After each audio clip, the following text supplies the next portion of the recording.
No way.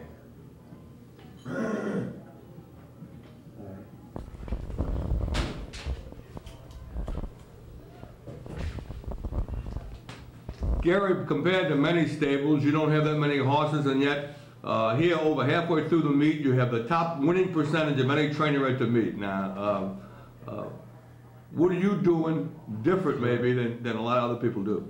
I tell you, I'm really not doing anything different. Wait, stop. You want to take his sunglasses off? Yeah. See. You want me to get on this side? Let him hold the microphone like this. Like you won't be able to see it. See, I just want to just put the microphone right there. Like that? Yeah. Okay, go ahead. Well, how can you hear you? They don't need to hear me. No, in other words, when we make the piece, you know, I can put my voice on if I need it on the thing. So they really don't need to, you know. Are you doing things different? What are you doing different maybe than other people are doing to have the top winning percentage? Well, I'm not really doing anything different. It's the horses just have blossomed since we've been over here. You know, we try to always keep them healthy and make sure they're in good shape when you bring one over there to the races, and make sure they're in the right condition race, and they're not machines. They have to be at 100% when you bring one over there, and there's no sense in bringing one over there unless he's ready to run. Now, many trainers, including yourself, talk about condition books. I don't think the average racing fan really understands that. In other words, how important it is to have a horse spot in the right race. Some horses can win for the same claiming price and come back and be nowhere on the board for the same claiming price. Well, I've got a condition book here if you want to take a shot at it with the camera, and we'll try to explain it to people, because it's very important when you're handicapping to read the conditions of the race. You just go ahead. We'll put it in later. We'll get a picture of both later. Well, well, that's all right. For example, if a horse has won 2 races, you wouldn't want to put him in an open race where just 4 and up. But you have a 4-year-old filly that's won twice, and she's worth around $10,000. All right, now you're going to get your condition book, and there's 12 racing days. The whole schedule for the next 12 days is in this book. So you try to find a race that fits this particular filly. She's a 4-year-old, and she's won 2 races. So you look through the book. If she wants to go a route of ground at 10,000 or whatever, there's all sorts of different races. You want to find a 4-year-old and up fillies and mares. That's non-winners of 3 for 10,000 going a mile and a 16. You obviously wouldn't want to run her in a wide open $10,000 filly and mare race, because she'd be overmatched. Even though the claiming price is the same, she's running against horses that may have won 7 or 8, 10 races, and you're at a big disadvantage there. All right, now the big question, what happens, you got a horse ready to run, and you got that book for 12 days, and there's nothing that really fits her without either going over her head or maybe getting her in too late? That's a problem too. A lot of times you got to run a horse where he don't belong just to keep him active. You know, you want to not do that. You try not to do that, because then you're using up a race that, you know, you may, a week later, a race may come up for the horse, and now you've just run a last week in a bad spot. Now a good spot comes up on the overnight or something, an extra race, and then you can't run her. So you just got to be patient and sit and wait for the right spot. Just because the race is in the book, you know, the horse has to be exactly ready to run in that race too. He may catch a cold or something, or bump his leg or something a couple of days before this race is in the book. Then you're waiting another 2 or 3 weeks.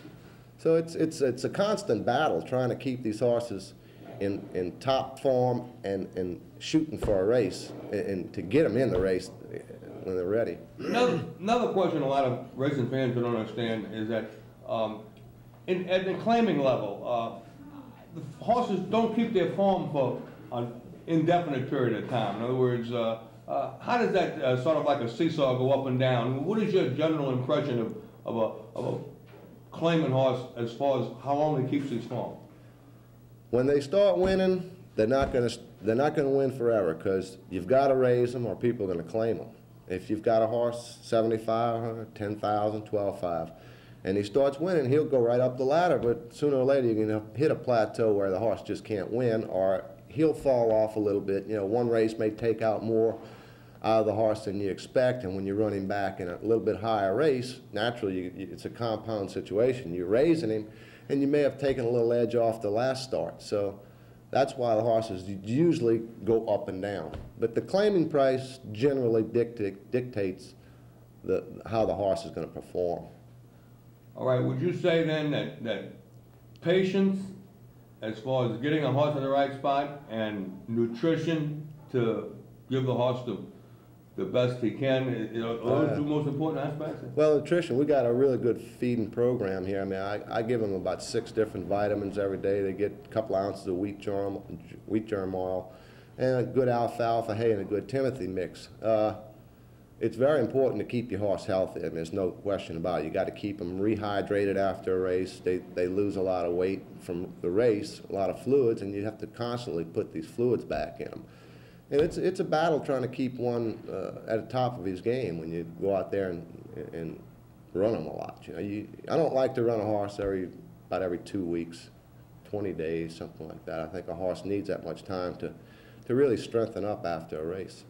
All right, now you got a couple of young horses, Azure Brook, Dueling Spirits, that might be contenders in some of the stakes down the line. Well, they're kind of a little lesser than stakes horses. I think they'll be decent allowance horses, low allowance horses, high claimers. But it's hard to get one that really compete in those big races. That doesn't come along very often for a guy like me anyway. I just got a little small outfit, and you know, when you only got 8 or 10 horses, the guy's got 30, 40 horses. You might have 2 or 3 nice horses in there. Gary, don't you think, though, that people, owners who pay attention to the game, I mean, see somebody that's got the winning percentage that you've kept throughout the meeting, now we into the 55th day or something like that, don't you think that... Seems like it, but everybody seems to be satisfied. I haven't had any phone calls lately, but you know, I could sure use a few more horses. Good. We need some, you know, shots of that, and we'll go around and get the goat and anything else. How many horses do you have? Got 8 horses. 8 horses. That's uncanny with 8 horses. I can't believe nobody. You know, I went through the whole JD meet, and I was the leading percentage trainer over there. I went for this thing, leading winning percentage. You know what that tells me? That tells me that the people who own horses aren't really, they're into the business sort of as a sideline, and they're not really paying attention to business. Yeah. I mean, that's what it's got to be. Yeah. What's the best horse you got in the stable? Now you on camera now. Zamarippy Bob. Advantage Vision. All right. Oh, yeah.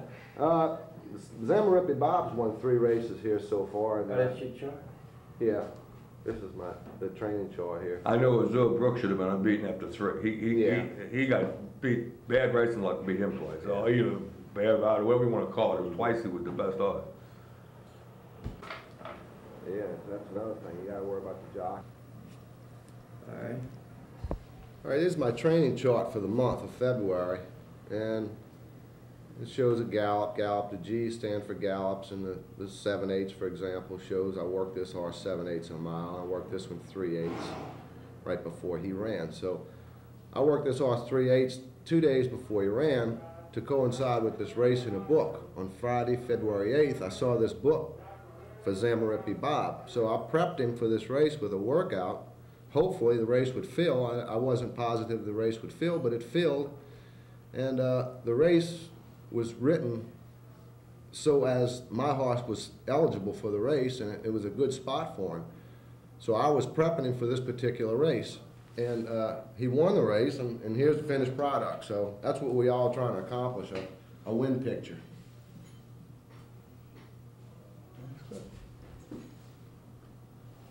Check the names out.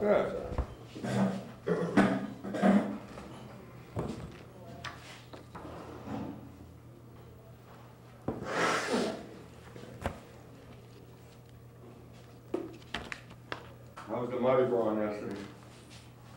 I'm whipped. Oh, I got here this morning. I said, "Oh man, I hope my brain functions properly." I was sitting here.